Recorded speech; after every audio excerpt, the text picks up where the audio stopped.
Hey guys, it's Di from BeingMommywithStyle, and today I wanted to talk about our most recent trip to Walt Disney World. And this was our first trip going to Walt Disney World since all of the COVID changes and procedures and restrictions.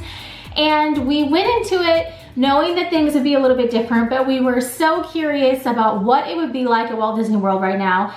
We also really needed a socially distanced family vacation, and we felt like they could offer us that. And so we booked during our fall break on very short notice, as what's typical for us, much shorter notice than usual, and made the decision to make the trip down there. So we are back. I hope you guys enjoyed the vlogs. And I think from the vlogs you can see that we had a really good time. It was actually a very kind of laid back, relaxing trip, which you wouldn't think that those things would be given the current situations. But I wrote out a little bit of a recap about our trip, so I wanted to go over those points in the video today and kind of go in a little bit more detail. I'm also going to do a full review on Pop Century. I was very, very curious about this resort. I've gotten so many comments on my videos in the past about Pop Century, and I know from Disney groups it's really one of those like love it or, I don't want to say hate it, but really, really love it, or maybe it's not your jam type of resorts. And so I was so very curious about it. I wanted to be able to compare it against all the other resorts that we stayed at. So I'll do a full resort comparison video separate from this one to go into kind of the whole comparison and what we thought about Pop. But I'll talk a little bit just about Pop in this video. And so that was a big thing for this one, trying a new resort, seeing what it was like. We booked on short notice. Luckily there was availability. They also were doing a special discount just for people in our geographical area during the time that we were there. So the timing worked out to, we were under 60 days, but I believe over 30 days when I booked. And I booked, and then literally like the next day, this special discount came out. So and we live in Alabama, so we were one of the states that were offered the discount. So then when I redid our booking, and I didn't redo it, but I just kind of applied this new discount to it, I saved like an additional $300 or something like that. So that was really great too. So all in all, for a short notice trip, under current conditions, it went really, really well. So let me talk about some of the points in case you didn't see this written out on my Facebook page, and I wanted to kind of talk about some of these more in depth. So let's start off with Pop Century, because I know a number of you are curious about this. I got asked about this on Instagram. What did we think about Pop Century? So we have stayed every single level of Disney resorts at this point. We've stayed at almost all of the values, we've stayed at almost all of the moderates, and we've stayed at a number of the deluxes. And so you would think kind of going back and forth that would be kind of difficult, but to us, each separate resort is its own trip, it's its own entity, it's its own feel. That's the best way I can describe it. So of course a trip at Animal Kingdom Lodge is not going to be the same kind of trip that you would take at Pop, but I think that they all kind of have their pluses and minuses, if you will, and they all lend themselves to being good for different types of trips. That being said, for us at Pop, it was good for a short notice trip. So like if you're making a trip, very short notice, booking within 30 days or just over 30 days like we did, it's good because there's more rooms there, so it's probably going to have availability. In our case, it was one of the few resorts that had availability left. It is a value, so the cost is a little bit less, and then we got the package deal for our geographic location, which made it an even better deal for us, which was great. But even if you're just looking at a random time out in the future, it's a value. So it's exactly as the name states, it's a value resort. That being said, if you know the different tiers, value, moderate, and deluxe, you get things at different categories. So you have to go into it expecting that it's going to be a value resort. Now, the only thing that I thought was very different about this resort compared to the other values that we've stayed at, which were all-star movies, all-star music, we have not stayed at all-star sports, and Art of Animation Little Mermaid rooms are considered a value, but I kind of consider them their own thing. But I'll kind of get into a fuller comparison of Art of Animation and Pop Century when I do the Pop Century review. It was cool because you can definitely tell that they are like just a flipped and reversed layout of each other. So that was cool because it felt very much like Art of Animation. We really like Art of Animation. I wasn't sure how I was gonna like the centuries aspect of it, but it actually did not bother me. I actually kind of liked it a little bit, and I'm not a huge fan of like the 60s or the 70s or anything like that, but I didn't mind it. The big characters, the kids love those, and the bright colors were fun. it really helps that each of the rooms at Pop are all kind of the same decor. So it wasn't like I was like walking into a hotel room from the 60s. It was just the exterior. So for me, that was good enough. I actually like the redone interiors. There's 2 beds which are very, very comfortable. They were large queen beds. And then there was the 1 bed that pulled down. That was very different from the other values that we stayed at, movies and music, because those have 2 beds that are just stationary and they have a little table. And we actually use that table a lot in hotel rooms that have it just stationary. So I wasn't really sure how that would work out for us. We ended up pulling the bed down, just leaving it down the whole time, and we spent the majority of this trip like out of the hotel room. We didn't like hang out in the room because that wasn't the intent for this trip. But that being said, if you're one of those people that uses the table a lot, you will notice that difference. I would not probably book Pop for a trip where I was planning on spending a lot of time at the pool, spending a lot of time back at the room, you know, planning on like hanging out at the resort a lot. That being said, the time that we were at the resort was fun. I really loved the food court also, and I liked how they had it set up with the gift shop and then you walk into the food court behind it. I like that layout, so that worked out great for us. With social distancing, they had 2 lines you probably saw in my videos. One line was for mobile ordering if you were waiting to get up to the mobile ordering queue. The other one was down the side waiting to get into the gift shop because they'd only let so many people in there at a time. If you would put in your mobile order, you could go over and get in the gift shop line and then go look in the gift shop and, you know, do that while you're waiting on your mobile order. We actually did that a number of times and that worked out really, really well for us.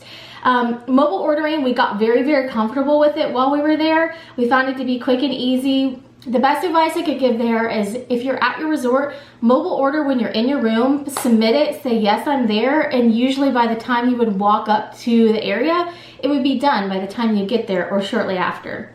In the evenings, there would be quite a bit longer wait for your food because all of the parks are closing early right now, so that's pushing everyone back to the resorts or Disney Springs. And so that makes the wait time a little bit more in the evenings. So we actually in the middle of the trip started just booking extra dining reservations because we were preferring a sit-down meal, or at least knowing that we had a table somewhere, as opposed to having to wait a really long time for that mobile ordering. Also at Pop, you probably saw in my videos the really long lines for transportation in the morning. So the cool thing about Pop is it has the Skyliner or the buses, which we really liked having the Skyliner access. That was nice. We did use that one of the days we were at Hollywood Studios, but we did not use it in the mornings. So in the mornings, there would be a really long line. When I talk to people, I chat to people when I'm in the eating areas, waiting in line in the food court and that sort of thing. And they were saying that they had to allow about an hour in the mornings to use either the Skyliner to get over to Hollywood Studios or to wait for the buses. So at the Skyliner, the consideration is if you're staying at Pop Century, you have to wait in the line, get in the Skyliner to get over to Caribbean Beach, and then wait in the line again at Caribbean Beach. And plus you have everyone from that resort and Riviera waiting to go over to Hollywood Studios. So they said it would create quite a backup in the mornings and to allow an hour definitely to go to Hollywood Studios, which was the busiest theme park for sure while we were there. We'll talk a little bit about that in a minute. So a couple more things about Pop. The pools were really good for a value resort, really big, large, hippy-dippy pool. We did go to it one night and it was at capacity, so you had to wait at the line and then they let us in and we weren't gonna be sitting on the side, so we just put our towels down and we got in the pool. Shortly after getting in, the kids like just flailing around and swimming. But of course you have your mask off if you're in the pool. So we just didn't really feel like we could move as much as they normally would. So at that point we made the decision to go over to the bowling pool, which is in the 50s area. Super cute. We loved it. It was chill. We had a lot of space to spread out. And that's the pool we ended up going to the whole rest of the time. So because there's not like any water slides or anything, to us there really wasn't any difference in going to the hippy dippy pool versus going to like the bowling pool. And for us, the atmosphere at the bowling pool was actually more relaxing and a little bit more spread out and just kind of more chill. So that's the pool we ended up going to the whole rest of the time. Social distancing wise at Pop, you know, I felt very distanced from everyone, even to the points, you know, kind of pinch points, like going in to shop and things like that. I felt like I could stay beyond 6 feet from people that were around me. Loved eating there. The tables were super spread out. We actually found a favorite table that we loved. It was over by the TV so the kids could watch their Mickey cartoons, and really enjoyed their food. I thought the food was great. We ordered one of the big pizzas the first night we were there. We tried a couple of the desserts. The tie-dye cheesecake was really good. The Mickey cookies and cream cupcake, order it. I would go to Pop just to get this cupcake, guys. It was really good. So I really enjoyed their food court. I thought the food court was delightful. So for a quick service food, it really worked great. I think we only had one night where we came in for dinner and like every single theme park was closed, and we waited for an hour for a mobile order to be done. The night afterwards, I made a dining reservation that we didn't have previously. So there is that. So overall, I liked Pop Century. Would I stay there again? Possibly. So here's the deal with us in resorts. We're trying to try a different resort every time that we're there. We do have a couple favorites that I kind of occasionally circle back around to. One of those being Animal Kingdom Lodge. I know we'll definitely stay there at some point. And like my kind of go-to, like default, like if what I want's not available, I tend to just look at Caribbean Beach. I'm very comfortable there. It's one of my favorites. It's not necessarily any one of my family's favorite, but I like the pool. I like their lobby area. I like their food area that's been redone. I like that it has the little extra pull down bed. So it's just one that I kind of like, if nothing else is available, I try to look and see if that one's available. So that being said, could Pop be an acceptable alternative for that kind of slot? Maybe. If I had the option between art of animation or even movies, and like I was just trying to get like that quick last minute room, I would probably look at those and really at that point just decide on price. Or I really like art of animation a little bit better as far as theming. So I might take that into consideration. Plus, in the main pool of art of animation, there is music underwater. It's a really weird random detail to get hung up on, but everyone in my family loves that, and so I would book and stay there again just for that.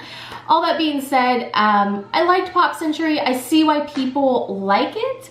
I don't know that it'd be very high at the top of my list, and I will talk a little bit more about it compared to the other resorts in my kind of full resort recap video.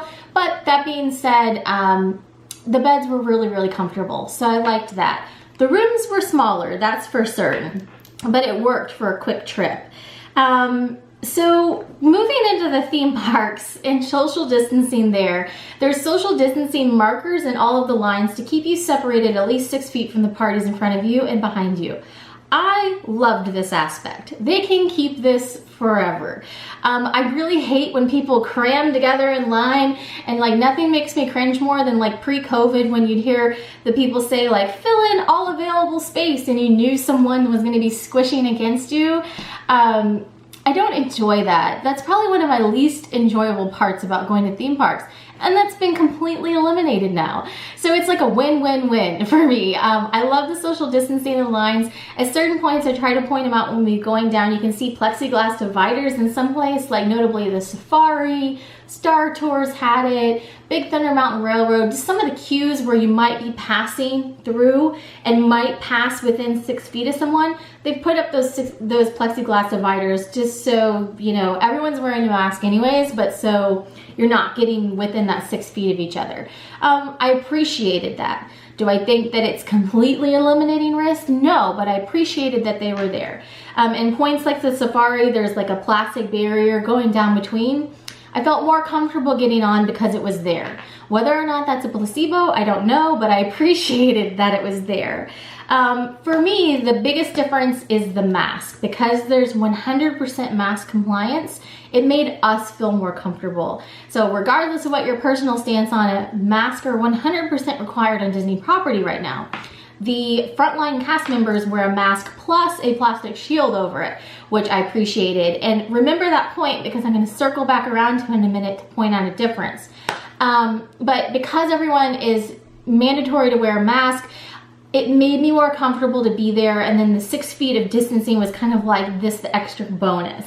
And so we were on one ride, Carousel of Progress, where they literally stopped it, came over the speakers and said, we have cameras. We can see if you pull your mask down, you know, everyone pull your mask up fully. And if you do it again, we're gonna stop the ride and disembark everyone. And I was sitting there going like, yes, thank you, please do that. Because I don't wanna be sitting in a space with people that aren't complying with that aspect. So I felt very good about the mask compliance, the social distancing measures, and some of the additional protocols that they had. I'll also talk more about the meals more in depth, but the one thing I did want to point out that I had mentioned in the previous point, we ate at Pop Century a lot for a lot of our meals, I think all the breakfasts except Magic Kingdom Day, a number of the dinners, and it went very, very smoothly. It helps if you mobile order ahead of time because like I said, that can cut down on the wait time a little bit. Ate in the parks a good fair amount, got to try a number of the treats. A couple of the nights after the parks were closed, I had reservations at Disney Springs. I was not thinking about the kind of background of this, but let me kind of explain. So, you know, no problem. Animal Kingdom closes. I made a reservation at Disney Springs. We ate at Edison that night, had a really good meal, felt very social distance. We noticed, and we got into a conversation at dinner, that the servers had their like plastic shields were different than what we had seen all around Disney property. Instead of the shields that come down, those servers there had the shields that flipped up. And we just got into a conversation about it because we thought it was very interesting. And so they had the mask additionally, but they had shields that flipped from the bottom up, and then they could flip them down sometimes if they were talking and that sort of thing. When we were working with Disney cast members, frontline cast, they had their shields and they were down 100% of the time. We did notice at Edison a couple times where there was people that were walking with the shields down. We just made a comment about it, not really thinking much about it. Just it was kind of an interesting and passing comment. Then one of the next nights, I made an extra reservation at the Boathouse because the following evening after our Edison night, we had tried to get dinner at Pop Century to wait for an hour. Everyone was starving. And so I was like, okay, I'm just gonna make some extra reservations so we can eat at sit-down restaurants and have a sit-down meal and know that we have a designated seat and we can eat dinner at relatively a certain time. This kind of backfired a little bit on me. So the third night we go to the Boathouse, also at Disney Springs. Very, very lovely meal. I ordered the lobster, it was great. Natalie didn't like her first meal, they brought her out another one. The server was wonderful. We started noticing some very specific differences though. When we got there, I think our dinner reservation was like 7:15. They seated us in the back room and I immediately recognized that the restaurant was probably one of the most crowded spaces we had been in the whole time. Now, to their credit, when we came and checked in, they asked, did you want it inside or outside? It was really super hot and I was having a heat reaction by this point, which I'll talk about at the end. But I said inside without thinking about it because I just was like, inside, air conditioning, please. I should have said outside, and here's the reason why. So we get to the very back room and I noticed that like we're more visibly crowded in than any of other eating place we had been the whole rest of the time. And then I start noticing none of the servers or anyone that works there is wearing plastic shields. They all have masks on because masks are mandatory on Disney property right now, but none of them had shields on. So this is all starting to feel kind of a little bit odd. So we order our food and it took like 2 hours. It was really, really good, but they were really busy.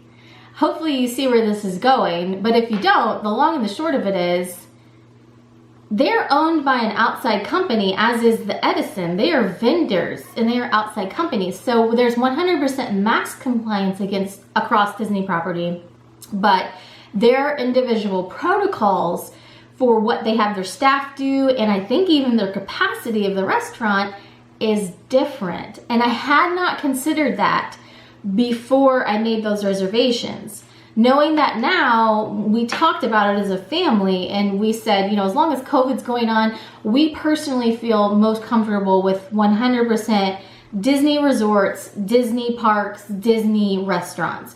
Meaning, if we go back on another trip while COVID is going on, I will make reservations at Disney resort restaurants. I'll make reservations inside the Disney parks, but I'll just try to avoid restaurants at Disney Springs. with the idea in mind that they're vendors and they all have different protocol. So at Edison, we felt very, very spaced out, but when we got to the Boathouse, it was much more visibly busy, much more crowded in, and the servers didn't have any sort of plastic shields that I noticed. So just upon, it finally clicked at that reservation. I was like, oh, like this is on Disney property, but it's not owned by Disney. It was essentially the same as going to just any restaurant out in the world. If your state had a mask mandate, it's literally the same thing as that. So I was like, oh, this is not particularly what our family personally had signed up for. Now, if you're concerned about social distancing, I think one way around that is to, if I would have had the forethought to think that through, you could have said, I want to eat outside, because obviously you have a little bit more air.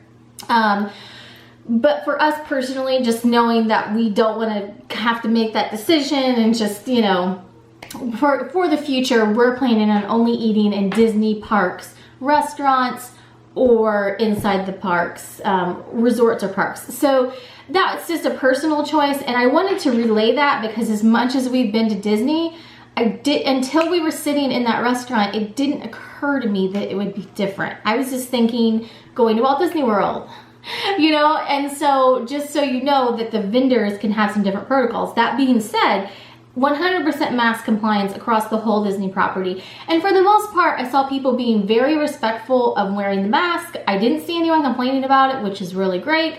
And I also thought people were very, very respectable of the 6 feet and social distancing as well. Occasionally in line, and we even were doing this occasionally too, just not thinking, like, you just start to kind of move up and you just start to naturally kind of get in that rhythm of moving up, and you get within like 3 feet, then you realize like, oh wait, I'm too close, I gotta back off.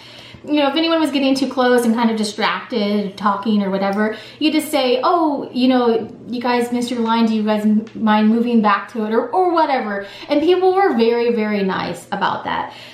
So we overall felt very, very good about the social distancing aspect. The only 2 times we were uncomfortable were the one time at the Hippy Dippy pool, and we resolved that by just getting up, leaving, and going to the quiet pool, the bowling pool, which we ended up using the whole rest of the time because we loved it. And the one time at dinner at Disney Springs at the Boathouse, where we just felt really crammed in. There was a lot of people in there. And the resolution there is we won't book there again while COVID's going on. The meal was great. Server was wonderful. We just, you know, we'll hold off on booking there for the future. The weather was really, really hot. I could have done with a little bit cooler weather. I think I said it in literally every single video, and you can just see like we're all sweaty and it's just, you know, it was kind of gross. But it was really hot. And October and November are so hit and miss. 2 of the times I've been to Walt Disney World and had heat reactions have been in October and November. One, November, I think it was, the first week in November, literally had a heat reaction. It was like 100 degrees outside that week. You just never know what you're gonna get. In October and November, you can go and it can be raining, you can go and it can be chilly and you have to wear a sweatshirt at night. You can go and it's like 90 degrees and humid like it was this trip, and it was just really hot. For the most part, we didn't even remember that we were wearing masks most of the time. I would highly recommend a disposable mask. It's what worked best for us. If they get hot and sweaty, we would just change them out and throw it away. It is a little bit more earth-friendly to be wearing a cloth mask, but in this particular situation, for our own health, we tried to change them out as frequently as needed. Mickey's Not So Scary Halloween Party is one of our absolute favorite times to go. And this year, I've said it in other videos, this year, my plan was to go do a Halloween cruise and do at least 1 or 2 nights at Disney World. And, you know, we were gonna do the Halloween party and we were gonna do the whole Halloween thing.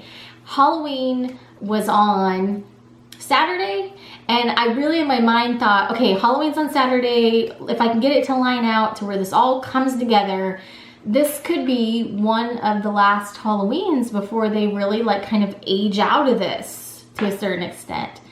It wasn't meant to be. It obviously did not happen this year. Maybe the stars will align for a different year. I still want to do a Halloween cruise at some point. It probably won't be anytime even in the next year or 2. We'll see. Obviously, they're not even cruising right now. So, so many unknowns. But I was just really looking forward to Halloween time this year. And the Boo to You song, it just gives me the warm fuzzies.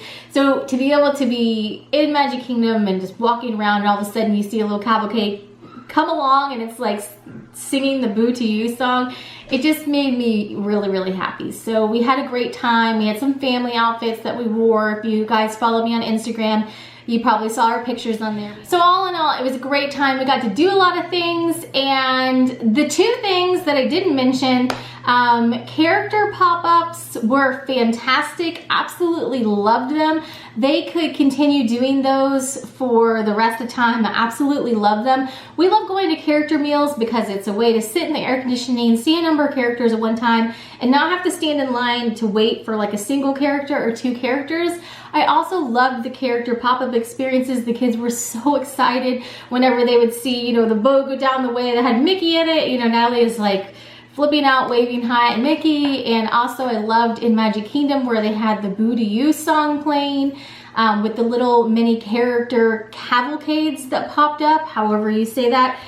We really loved those. And so it was really great to get that kind of character experience without having to wait in line, and obviously without having to put any of the characters at risk as well. So I really loved them. I hope they keep them in some aspect. I don't know that they will, but I thought that they were really great, and they really added kind of a bonus to the experience. So I love that.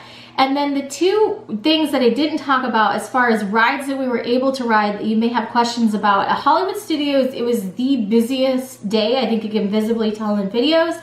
And it was also the longest waits probably for rides. And it had the rides that have two of the toughest rides to get on. Rise of the Resistance, which has a virtual queue, and also Mickey and Minnie's Runaway Railway. So Mickey and Minnie's Runaway Railway, I could not say that. It opened right after we were there in February. It opened in March, shortly, just a few weeks after we were there. So we didn't get a chance to ride it when we were there last. So I was really wanting to ride it on this trip just to kind of see what it was like, and I love the trackless rides. We got into Hollywood Studios about 9:25 because they were letting people inside the theme parks earlier than the opening time, so keep that in mind. But we got in at about 9:25. Hollywood Studios officially opened at 10 a.m., but people just went and got in line everywhere. So by the time we made it back to Mickey and Minnie's Runaway Railway, we'd put on sunscreen and, you know, whatever. When we got inside, the line was already closed, and it was like 2 hours long. And they had closed it because for social distancing, they said the line had gotten as long as it could get. So they just closed it off.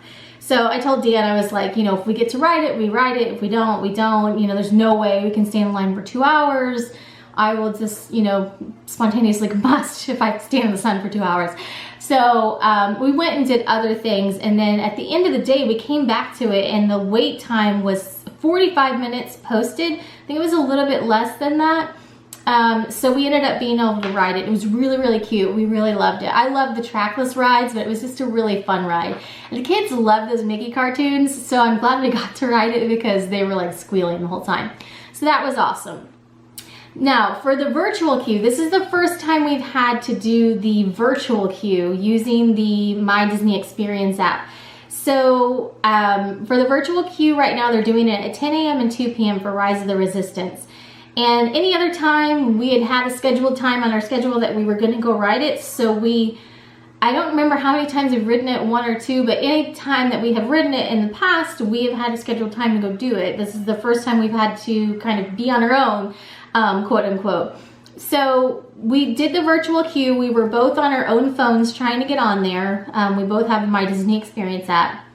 We had the virtual queue loaded up 9:59, and I just kept refreshing it, you know, refreshing it right before that 10 a.m. time period. Right at 10 a.m. it pops up where you can add your party. You add your party in, and then, you know, you try to select the virtual queue. I have an iPhone and Dan has an Android, so we were trying from both of our phones, and we used our data for both of our phones as well. We did not get on the Wi-Fi. We both ended up getting the option to come up to add the virtual queue, but I got through first, and I got group 15 for us. So it was pretty good, actually. I mean, it was right on top of it. And by the time he got in, it said it had already been reserved for him. So someone already has reserved it for you, said, oops, you know, did you mean to do this type of thing? So we got group 15. We ended up riding about an hour later, so it was pretty quick and easy for us to do it. I did hear from people standing around me, like, because at 10 a.m. you see everyone on their phones trying to get on there.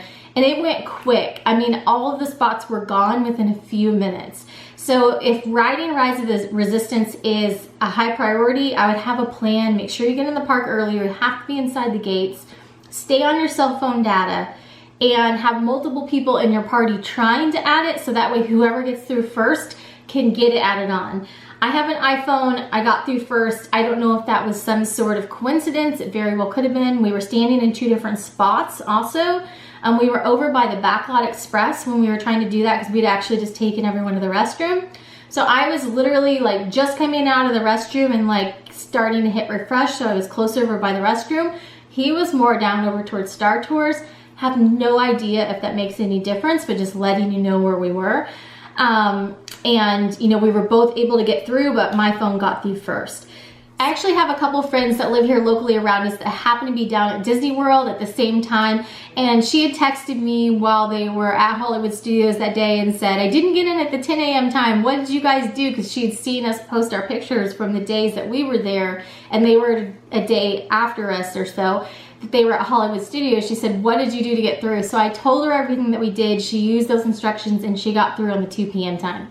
So if you missed the virtual queue at the 10 a.m. time, try again at 2 p.m. That's how they have it set up right now. And it's like, may the force be with you, honestly. I'm trying to get through. So it was very nerve-wracking, but we got a spot. So that was our trip. It was very laid back. It was very kind of relaxing in a sense. We enjoyed being back. We thought the magic was there. And would we do it again? Yes, we would. I would absolutely go back during COVID restrictions. I was comfortable with the social distancing. I felt good about how everything was set up, and I kind of enjoyed some elements of it. So I'm kind of actually hoping that some of the elements are still in place, like the line queues and the character cavalcades on our next trip, because I really enjoyed those. I didn't mind the parks closed early. If I missed anything, it might be fireworks, but we don't always stay for fireworks anyways. So, I mean, really for us, it was just, yes, things were slightly different, but for the most part, it kind of felt a little same, which was interesting. But all that being said, I think it was very worthwhile to go down. We needed that time as a family to get away, have a socially distanced family vacation, have a good time together, be somewhere familiar, and just get that little bit of joy, honestly, and have that time to recharge. So let me know if you have any questions down below. I'd be happy to answer those. I'll be following up with a dedicated dining review and a dedicated review on Pop Century as well. And the kids are going bonkers, so you can probably hear that in the background. But we'll be back with day in life videos after all of our review and recap videos are done. So we will see you in those soon as well. And thanks for watching. Have a great day.